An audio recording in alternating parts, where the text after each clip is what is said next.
Okay, welcome to the Advances in Research and Innovation stream at SNOMED CT Expo 2025. And thanks you to Daley for sponsoring this stream. My name is Yongshen Gao, and I'm a senior technologist at SNOMED International. I will be your moderator for today's session. We will address all questions at the end of the presentation. For those online, please use the QA button to submit your questions to the presenter. For those in room, please feel free to use the microphone provided in the room when the time comes. It is now my pleasure to introduce Erica Daley from the College of American Pathologists and Dr. Nila Jones from the University Nebraska Medical Center, who will presenting SNOMED CT encoded pathology breast cancer data to determine pathological response to neoadjuvant therapy. Erica and Nila, over to you. Well, thank you. So, first of all, I wanted to give a really good thanks and honor to the city of Antwerp. I feel like the SNOMED community had a really good time here this week, and we want to really show our appreciation for showing us everything you guys have to offer in this town. So thank you very much for that. So some bookkeeping for our presentation today. Dr. Jones and I are going to give our introductions as we do our talk. So I'm going to give my introduction first. Dr. Jones will give her introduction when she gets to the data part of the presentation. And I apologize, I'm struggling a little bit with a maybe minor cold, so it might be a little nasally today. So I'm Eric Daley. I'm the Senior Clinical Product Manager for the College of American Pathologists. I oversee a product known as the Cancer Protocols. This is a tool that is a form transmitter for pathologists to transmit cancer diagnostics. It originates from a tool called our single source product authoring suite, which does both a paper output version as well as a non-human readable XML SDC output, which is known as the CAP Electronic Cancer Protocol, otherwise known as the ECP. The ECP is where we're going to be primarily focusing on today for this talk, but I want to be clear that is not the only transmittable form system out there. There is many out there, and we're going to be talking about them today too, but that's the one we're mainly using for our study today. So it's Dr. Jones and my honor to do this presentation on behalf of Dr. Mary Edgerton. This is research that she's been doing in breast cancer care, and we are just presenting it for her on her behalf today, but we are very happy to be here for her. So before I get into the background, I want to recognize the nearly 10 years of work that the Cancer Synoptic Working Group has done to lead to this point for us. It wouldn't be without their efforts today, which was an international collaboration with SNOMED, ICCR, POLGA, and many other institutions to do this, ontology mapping to these cancer diagnostics forms. Without that work, we probably would not be up here today doing this presentation. So I want to give a special call out to Dr. Campbell, who has really led that effort for the last 10 years.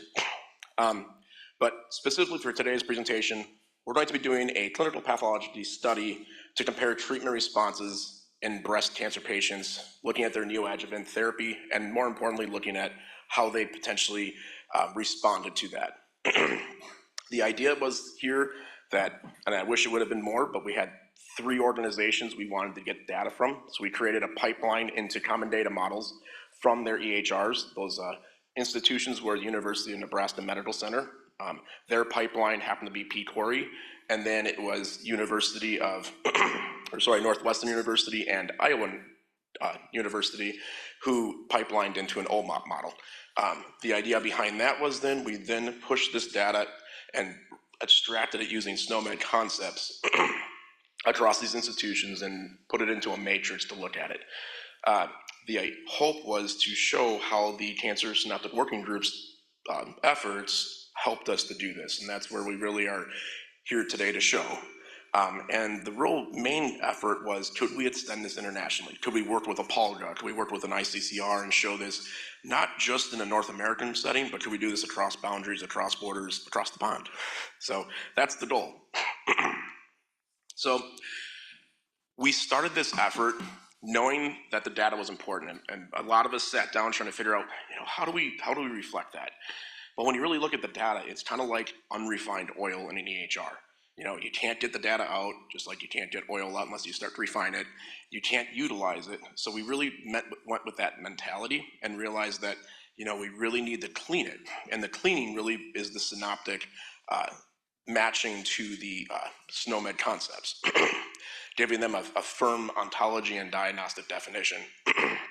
So, ironically, Dr. Mary Edgerton previously worked as a physicist for Mobile, I believe. And this is a picture on the right of her working in the Mobile laboratory, extracting her purified oil. So we thought it was kind of a good, roll up to do that. I want to be real specific, and this is something I really thought there was a real good dovetail to this, to a presentation that Odyssey, Loink, and SNOMED was giving yesterday night. All of us are clinicians and technicians. Our goal is patient care, but we have to do way more than that. We have a huge effort in front of us now, and that's the data. How do we get this data to be streamlined out and be really purified? And I like this slide. I kind of created this using AI, to be full honesty, but it's kind of similar to the automobile evolution. The automobile evolved because of the undercarriage. Just like that, healthcare is going to have to evolve with the data. If we don't do this, we're not going to build AI algorithms. We're not going to be able to get clinical decision support, or at least good clinical decision support that can be used across entities. So to me, it's really important to innovate our industry going forward. So to tie this in, our main goals here is to evaluate the impact of the therapy. We want to find ways that we can dynamically change treatments. We want to find ways that the data can leverage improvements. And then we want to find ways really globally how we can use this. I mean, all of our institutions are great at doing stuff for our institution, but it would be nice to be able to do this beyond just our institutions. So looking at the methods for this, again, we did this in North America. This top diagram that says CAP ECP could have easily been POLGA, could have easily been ICCR forms. Any of these forms would work that are mapped to the synoptics, or mapped to the SNOMED ontology. But in this case, we used CAP ECP because it was a primarily North American study. So we had UNMC, University of Iowa, Northwestern. Their data was pipelined in a common data model, and then we used SNOMED extraction for specific diagnostic SNOMEDs for breast cancer neoadjuvant therapy treatments to see what we could find and coalesce. This is just a slide showing the complex details to how we pull these queries. It's really important to recognize a couple people here. Dr. Simpson, who was probably the first pathologist to develop the query, or the master query, as Scott and I put it, for EPIC, to get data out of EPIC for ECPs. It's also important to know that Dr. Powers, Michael Gurley, and Dr. Campbell would be more than willing to share this. We want to expand this group as much as possible. So if anybody's interested in this part, I don't want to go into it today because it would take a while to explain it, but we're more than willing to show this in more detail. So this is the basis of how we did it.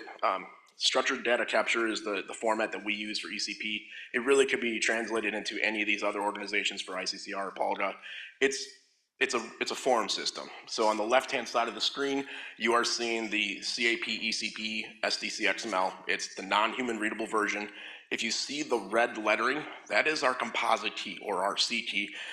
Really, it's a unique identifier. It defines a definition in our form. That is mapped to the ontology within SNOMED. That's how our form maintains this through versioning. Those XMLs are pushed out to our vendors. Our vendors then ingest it and will actually parse it and create what's that center image, which is a rendition of M2's form, where a pathologist will fill it out in their APLES or EHR, and then it will pass to the database or the EHR and create a synoptic output or create a database table. In our case today, we're caring about the database table and the data that comes out of there when we pipeline it. At this point here, I'm going to actually turn it over to my colleague, Dr. Nila Jones, and she's going to go over the data. So as Eric mentioned, thank you. As Eric mentioned, my name is Nila Jones. I am one of the pathology residents, or the pathology resident, working with Dr. Mary Edgerton and the remainder of our team on this project. So I'd like to first draw your attention back to one of the key points Eric made, and that's that data is pretty equivalent in value for us as oil. And so in this landscape of evolving data standards, we need to figure out how to extract that data as efficiently as possible. And so in our case, we've done that by using the SNOMED ontology and superimposing that over our queries. And it's especially helpful to us in anatomic pathology because SNOMED has recently been updated to include our pathology synoptics. So we'll start with the opening data, and I know this is blank, so I'll explain a lot of things for you. So just as a reminder, we have 3 institutions. The University of Nebraska Medical Center, or my home institution, is abbreviated as UNMC. The University of Iowa is just shortened to Iowa, and Northwestern University is just shortened to Northwestern. Here, we're primarily looking at the proportion of patients who receive neoadjuvant therapy out of the total resections. So for UNMC, we have 190 total resections. We have 79% of those patients receiving neoadjuvant therapy and the remainder with no neoadjuvant therapy. And by no neoadjuvant therapy, that can mean this person didn't receive any therapy at all, or they received adjuvant therapy, they just did not receive neoadjuvant therapy for clarification's sake. At the University of Iowa, there were 552 total resections. Of those, 20% received neoadjuvant therapy. And then at Northwestern University, there were 3,305 total resections. And of those, 17% received neoadjuvant therapy. So you might be thinking, wow, that is a huge distribution as to the patients that have received neoadjuvant therapy. And there are a couple reasons why we think that that has happened. One is, although all of these practitioners were using our national cancer guidelines, there are gray areas within those guidelines that allow practitioners to decide how they're going to treat the patient individually. Additionally, at the University of Nebraska Medical Center, there are, I think, at least 2 clinical trials that are going on where patients who might not otherwise get neoadjuvant therapy are entered into those clinical trials to see what their outcomes are. So people who have a lower stage might have neoadjuvant therapy. And so we think that's what really influenced this distribution. All right, so next we're going to talk about pathologic complete response. And so what I mean by that is we've gotten a resection or a breast resection from the patients along with lymph nodes that have been excised. And in both of these cases, we don't have any residual tumor. Together, those equal pathologic complete response. Hopefully that's clear. So at the University of Nebraska Medical Center, we had 56 cases, or 38% of those receiving neoadjuvant therapy who achieved a pathologic complete response. At the University of Iowa, that percentage was 19%, and at Northwestern University, that percentage was 16%. Next, we'll look at treatment response in the breast only. So this is excluding the lymph nodes. Again, this is a proportion of patients who receive neoadjuvant therapy. So at UNMC, we have 39% of the breast resected as a complete response, whereas the remainder had no response or incomplete response. At the University of Iowa, that proportion was 21% of complete response cases. And at Northwestern University, that proportion was 33% of complete response cases. And then the last piece of data I'm going to present at this point is the discordance, essentially, with the breast complete responses and the residual disease within the lymph nodes. And so you can see that we have the same numbers, essentially, for the complete response in breast for each institution. But what I want to draw your attention to is the residual disease in lymph nodes. So at UNMC, 5% of those cases that had complete response in the breast did not have complete response in lymph nodes. At the University of Iowa, 13% of those cases did not have complete response in lymph node. And then at Northwestern University, 35% did not have complete response in the lymph node. So, just so you know, this is just scratching the surface as it comes to data. We understand that with manipulating the data and working with it more, we'll be able to extract more. But even with the data that we have, we've definitely been able to glean some key findings and some pearls for moving forward. So the first thing I want to mention is that free text is terrible. It really hurts any type of project that's trying to pull data in a methodical and efficient way. In our case, we found that it really limited us essentially, in that way, we weren't able to achieve that goal of efficiently extracting. We had to kind of go back and extract things on our own in some cases. But by bypassing free text, we will be able to compare data across institutions, again, more efficiently, more effectively. And in making it more efficient, we'll be able to give the information that we need to our analytics teams, which will then allow us to come to conclusions quickly or more quickly for the patients. It will also allow us to include more people across different institutions. Let's say if we want to do a clinical trial, we'll have more of a populace to pull from. In our case, we were able to use it for proportions of patients who receive neoadjuvant therapy, which we saw varied pretty significantly between our institution at UNMC and the other two institutions. We were also able to look at the patients who received PCR, the proportion, and then also the proportion of patients who had complete response, but not complete response, complete response in breast, but not complete response in the lymph node. Okay, so moving on to lessons learned. Specifically to this project, we did see that biopsy data was missing. We suspect the reason for that is because in the United States, biopsy data is not actually required to implement in a standardized manner. Essentially, there's no form that you are required to fill out for the data related to the biopsy. And so if you're missing that data, you also fall through the cracks because once we get the resection, one of the key points, which is the biomarkers from the previous biopsy, is also not required. And that's a really important thing to track to see about outcomes for patients in the future. Additionally, if the patient achieved a pathologic complete response and you only had the data from the biopsy that wasn't entered because you didn't have to enter it, then you've lost the histologic response and other data that could be helpful for patients in the future. So there's basically a gap there. Additionally, it could be very difficult to map data fragments to the correct tumor if a patient has more than one tumor because laterality is not included. But that is, again, important to collect. And then, again, free text is evil, so we just shouldn't use it in this case. It just really diminishes that efficiency that we're looking for. From a general informatics perspective, we found that we would have to continuously update our mapping just to keep up with version control, which is to be expected.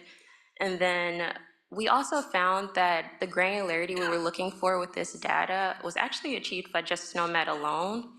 So while we did have essentially the pipeline being developed by the common data models, it didn't really provide more granularity, so we didn't actually need to implement it in this sense. Not saying it can't be helpful, just we didn't need it for more granularity. So what do we want to do in the future? I guess before I go through this slide, I'd really like to take a step back and remind everyone that the reason why we do these types of projects is to help our patients with their outcomes as much as we can, especially because they're the ones struggling with this diagnosis and they don't know what's going to happen next. So we want to put as many tools in their hands as possible. So in our case, we're hoping to look at the relationships between the characteristics of the tumors to essentially be able to facilitate more comprehensive care for these patients. So we want to look at the stage, the biomarker profiles, histologic subtypes, and then differences in practices across institutions and eventually internationally so that patients can actually see where they might have better outcomes for their personal tumor. We suspect that will be rolled out in patient portals, as many other pieces of information are rolled out to patients. As mentioned previously, we don't think that common data models are limited to this study. We think that they will be implemented across other components of the medical team. So the American College of Radiologists, for example, are looking into structured data capture for their cancer diagnosis and staging. And then also the American College of Surgeons are looking into structured data models for their operative notes. And we both know that those groups in particular are key components of the care of patients who have cancer of any kind, in this case, breast cancer. We're also excited about SNOMED queries being able to be utilized in tumor boards and clinical trials. And again, this is to provide the patient with as much of a comprehensive, medical life as we can provide them. And so with that, I'd just like to thank these major contributors. So Dr. Mary Edgerton, Dr. Scott Campbell, Michael Gurley, Fang Lin, Ann Lil Bricka, Bradley McDowell, and Anna Patel. We'd also like to thank SNOMED for inviting us to give this presentation, the College of American Pathologists, and each of the institutions that contributed as well. And for one last part, the CAP has been trying to advocate this for years. We've started a cancer diagnostic data summit over the last couple years. Our hope and goal for this next year is that maybe some of you guys would try to attend that meeting, whether virtually or in person. I think it's going to take a Hercules lift to start doing this, but if we do it together as a global effort, I think we can start making these changes. So that's our hope and goal. Thank you all.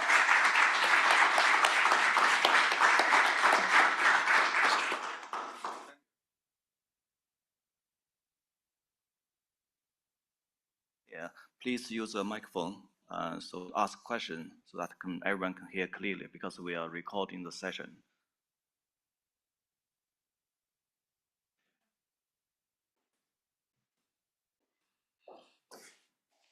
Hi, thanks for the presentation. Obviously, you've really moved forward and made an important step. I'm from the Belgian Cancer Registry, and I just wanted to share some experience we have for the quality of care assessments, which we often do, actually, and also for breast cancer. What we do is based on the cancer registration database in combination with other data. And we also get to the level of the hospital level. We provide feedback to the hospitals. And for the Flemish region, especially, these results are now publicly available. So we went through a whole cycle of setting this up and also experiencing how this is perceived by the hospitals and by the patients. I think what we have seen is that what we implement each time is a validation phase. So typically in a validation phase, you're just going to confront what you have centrally assessed with what the hospitals see in their medical files. So I was wondering whether you have been able to do that, and also how do you cope with transitions that patients can make through several hospitals. For example, are you sure that the neoadjuvant therapy, the center in which they received the neoadjuvant therapy or in which the decision was taken, is the same as the center in which the pathological assessment was done? And how do you think the hospitals see those results? Because often what we hear from them is, as a first criticism, they indeed say, well, we have such different patient populations and it's related to tumor and patient characteristics, or yeah, are you sure that the patients you assign to my hospital are indeed the patients that I treated? So a bunch of things, but just wondering how you reflect on those. Okay. Sorry if I missed a question. I might have to ask you to repeat at least the first part. But to start, am I sure if the patients that we're basically getting this data from are the patients that we're treating in the hospital? Yeah. I can at least speak for UNMC because I personally had to go through that data and make sure, or at least I was one half of the team that had to go through that data to make sure the patients were in-house patients. So I can say that they are, the places where the decisions are being made are where the patients are being treated, at least for UNMC. Okay. Honestly, for the other two, I can't say that because I did not physically go through that data. Okay. So that's a very good point to bring up. Mm-hmm. And then you mentioned, how do the hospitals perceive that data? Mm-hmm. Are you meaning from like an administrative level or like the clinicians or? Well, in our experience, by using the data that we had, even if they are not always optimal, and you give feedback to the hospitals, but you do not only send it to the physicians, but also to the administrator level of the hospitals, you indeed install a kind of feedback loop. Yeah. They begin to realize that the data input that they are providing from their side is also important because it is taken into account in quality of care assessments. And in Belgium, we have an evolution towards also some kind of remuneration for quality of care.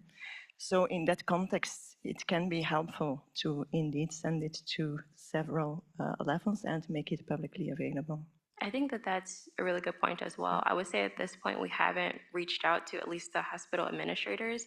We've had sidebar conversations with some of our clinicians at UNMC, and it seems like they have the same goals as us, so they're happy with whatever information we can pull and any communication that we can give to them to make their reports better. Yeah, but then of course you need to be sure that what you're assessing is as accurate as possible and Yes. takes as many confounders as possible Yes, into that's account. true. Because if not, then the criticism is quickly made.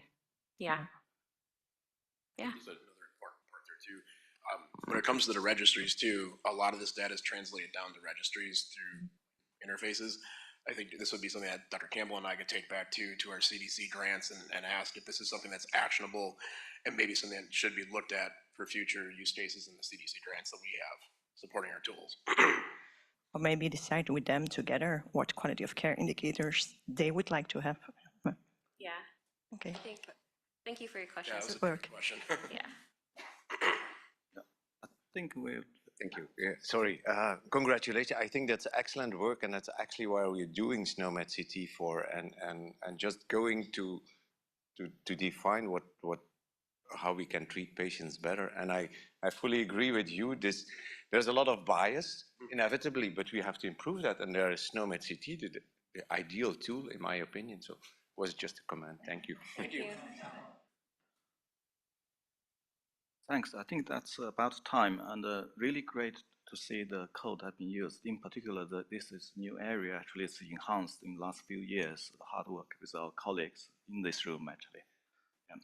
Yeah. So that concludes this session, and our online delegate, you can welcome to remain here for the next presentation in this stream, or you may navigate to another session where the event lobby.